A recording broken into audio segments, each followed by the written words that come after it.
If this goes on, don't panic. Bringing hope to the world through speculative fiction.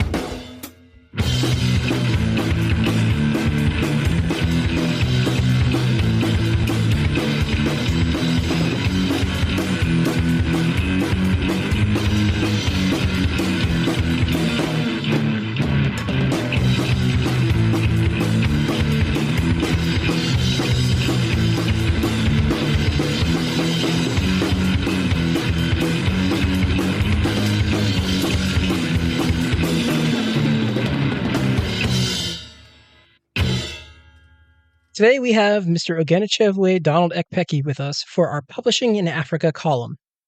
Oghenechovwe Donald Ekpeki is a speculative fiction writer, editor, and publisher from Nigeria. He is a Nebula, Namo, Otherwise, WFA, Locus, and BFA winner, and a Hugo, Sturgeon, BSFA, and NAACP Image Award finalist. He edited the first ever Year's Best African Speculative Fiction Anthology, the Bridging Worlds Anthology, and co-edited the Dominion and African Risen anthologies. He's a 2022 CanCon Guest of Honor and 2023 ICFA Guest of Honor. This time around, we'll be covering his experiences organizing the virtual ICFA and talking a bit about the Hugos, some African authors to look out for, as well as what Oghenechovwe is up to for 2024. So here we go. Hi, everybody. This is Alan with If This Goes On, Don't Panic. Today, I am chatting with Oghenechovwe Donald Ekpeki. This is part of our Publishing in Africa column, as we do every now and then. Oghenechovwe, how's everything going with you, man? Yeah, it's fine. Thank you. Good. Excellent. Life treating you well? Like things going okay for you? I mean, I wouldn't say it's treating me well, but that's normal. It's life. Right. Absolutely. So, it's been a while since we chatted. I don't know. I think May was the last time we talked, or April maybe. It's been a while. So during that time, you were in charge of organizing VICFA, VICFA. I think a lot of people just call it ICFA, but the V stands for virtual. So you organized the virtual side of it, right? How did that go? What was that like? Okay, it went fantastic. Like you said, VICFA is a very, very beautiful initiative of the ICFA. It's one of the most needed, one of the most necessary, one of the most important components in today's professional world that I think most people should incorporate. Luckily, the people that run the BIPOC caucus of the ICFA, Novella, Serena, and her mom, Alexis Brooks, De Vita, there are people, and the whole lot of them, the BIPOC caucus, there are people who are very, very attuned to, how to make things work for people that are not in the status quo. So we developed VICFA to bridge that gap for those people. It's basically the international conference for the fantastic in the arts, the virtual version, completely virtual guests of honor, virtual guest scholars, virtual speakers, and all of that. So yeah, it's a beautiful program. I'm the program coordinator, but I'm assisted by all these amazing people. Yeah. And you mentioned you think it's very important. Like, why do you think it's so important? Because there's a whole lot of people out there who are not within the space to benefit physically from these programs, from this part of the genre, the industry that is centered around the West. Mainly, a large part of them, people in the global South, in the developing world, as they call it, in Africa, nearly all of Africa. So it's a chance for us to be able to participate, to get carried along in a way that we normally don't get to do in events that don't have like virtual components. And I should also add that VICFA is different because it incorporates virtualness in a way that almost nobody else does. You can argue that other conventions have virtual components, but they have virtual guests of honor and virtual guest scholars. That's not something most people Oh, okay. do. For example, the WorldCon, the several other conventions have had virtual components, but they've never had guests of honor, right? So you're essentially saying we can allow you to attend the event virtually, but we cannot honor you if you're in a place where you don't have passport privilege to be there physically. It still says that, yeah, you can come, we can let you be a part of the party, but you can't dance, or you can't drink, or you can't be with the cool kids if you're virtual. Right. So that's something that VICFA has incorporated. That's an extra layer that they've done that is very admirable. By the way, CanCon also did that. So, kudos to them. They are really moving ahead of the times. No, that's interesting. That's interesting. I had no idea about any of that. So you kind of started in on my next question. My next question was, with that experience of organizing that under your belt, what thoughts do you have about what other conferences should be doing to support more virtual options? So it sounds like that's part of the answer, but is there anything else? I mean, that's a start. It's a very important start. Like I said, other conventions, the WorldCon, the Nebula conference online, other SFF events incorporate virtual components, but what they don't do is they don't honor virtual guests, which may seem like a small thing, but it's really very important. It's sending the wrong message. It's saying, like I said, you're here, but you're not. You know. Now there are lots of people in this part of the world that don't have physical access, who have done the work, who deserve to be honored, who don't get to be because of where they are coming from. So it's a very half-hearted solution. Holding back on that is something that they could do. The current Worldcon, Glasgow, they could do that. They are not doing that. So they're not as progressive as they think. Yeah. A lot of Westerners have this. They very easily pat themselves on the back for how much they've done, but it's still falling a lot short, of what they could do. And these things are not rocket science. Yeah. There are people who have been pointing this out. I've talked about it. It's free. It's a free pitch, free expo. We say these things online, so it's you literally don't even have to come up with the idea. You don't even have to think of it. Yeah. People who think have thought of it. All you just have to do is be willing to give, to go that, it's not even extra. It's just the barest minimum Yeah. Yeah. to actually do what you say you are about, you know. Absolutely. Absolutely agree with you. So Worldcon has come up twice now. So I'm going to go out of order in the questions that I had originally. Something that a lot of people out there don't know is you and I like to talk about the Hugos quite a bit during the nomination and the election period. And so you and I have had this ongoing conversation about the Hugos for, I don't know, years now, like 3 or 4 years or something, right? Yeah. So something that we enjoyed talking about are the Hugos, and I'm curious, what are your thoughts on the latest Hugo controversy about making certain people, certain eligible nominees, ineligible for mysterious reasons? Well, I would say that I know what it feels like. First of all, the my name has come up quite a lot in the conversations. The EPH rule.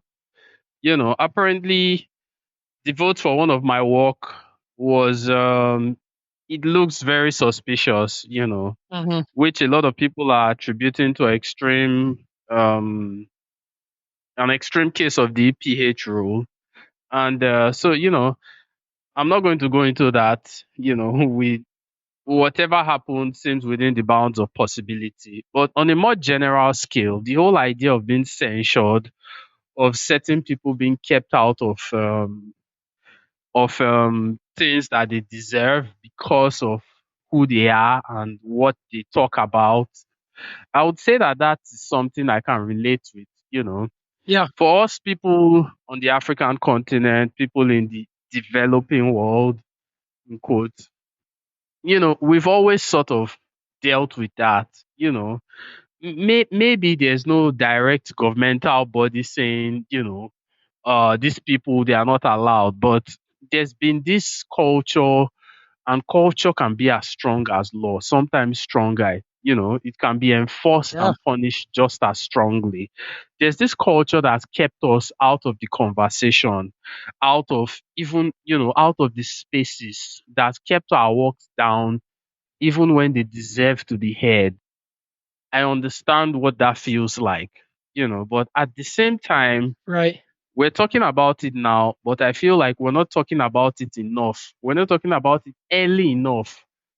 We mostly tend to talk about these things when they affect Americans or people in America or our favorite sort of people who also happen to sort of be in the status quo, right?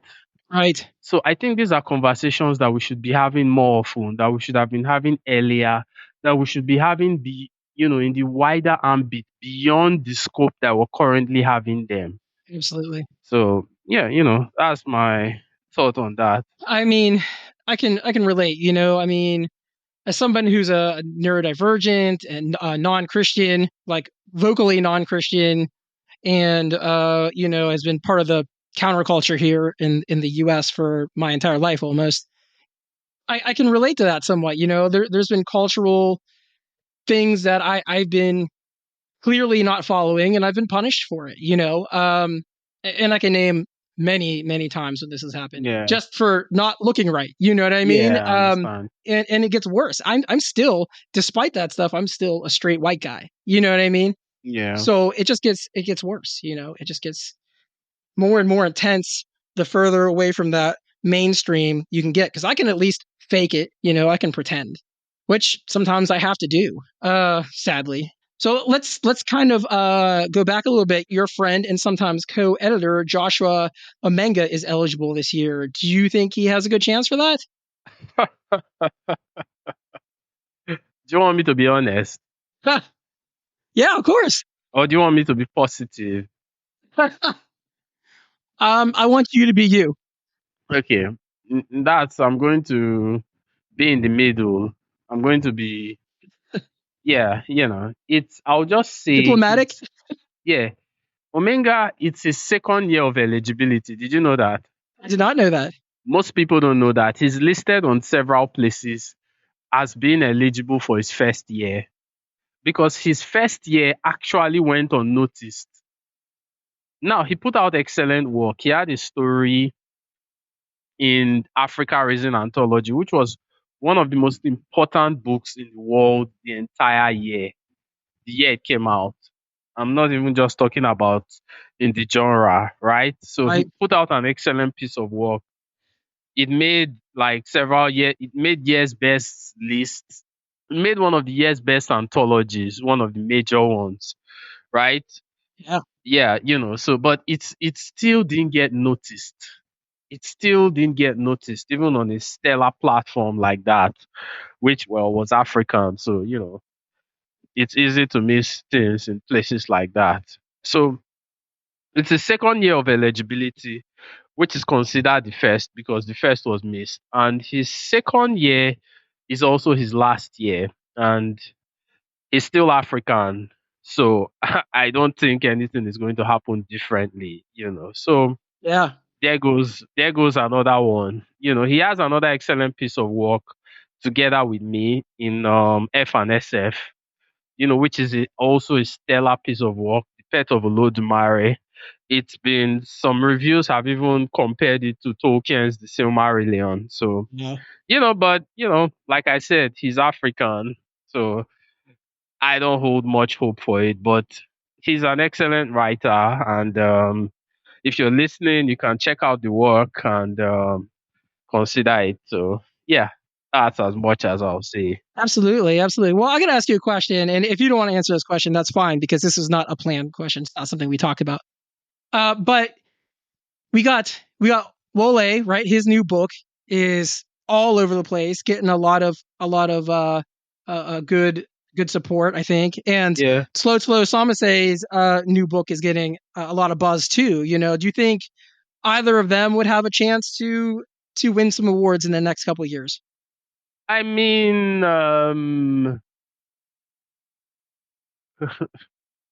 there's hope. That's all I'll say. There's hope. Yeah, right. It's not a lot, but things are beginning to open up somewhat. There's a lot of work being done. There's a lot of advocacy. There's a lot more push, So I would say there is hope.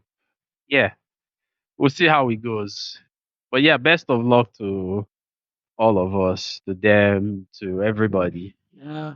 I can't. I bought Wole's book. I haven't read it yet, but I am nearing the end of Tlotlo's book, and man, it is blowing my mind. It is intense. It is really good. So, anyone out there that is listening, while you're checking out Joshua Amenga's book, check out Tlotlo Samase's book too. Let me spell her name real quick too, so people know how to spell it. TlotloTSAMAASE, and we might as well spell Joshua's name too. Joshua, as you would think, Joshua, and then Omenga is spelled Omenga. So check those two out. Yeah. So okay, so we're coming up to the end of our time already. Last question for you: what big plans do you have for 2024? 2024. We're doing the VICFA 3. That's Virtual International Conference in the Arts 3. Yeah, the third iteration of the virtual ICFA. That's coming down. It's coming out later in the year, like say, the last quarter of the year. We're also doing in like a month or so. We're doing the ICFA itself, the physical version.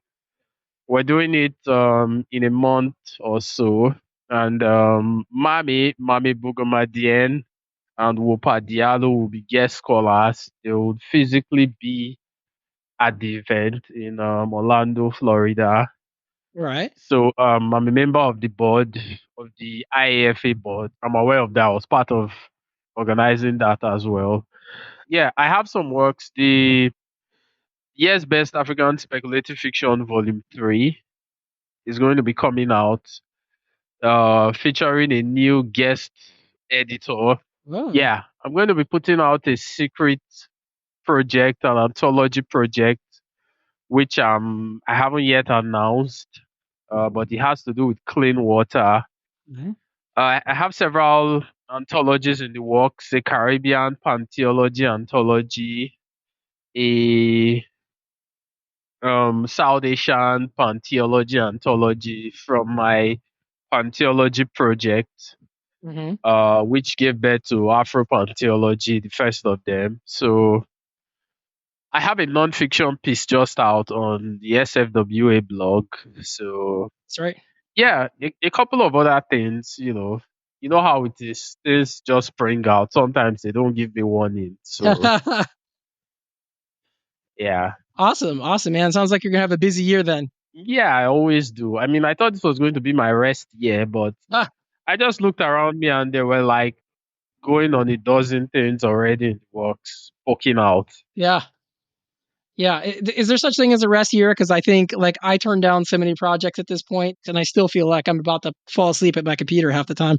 Exactly. And we've been trying to do this iteration of our podcast for like weeks. You know. Yes, we have. Yeah.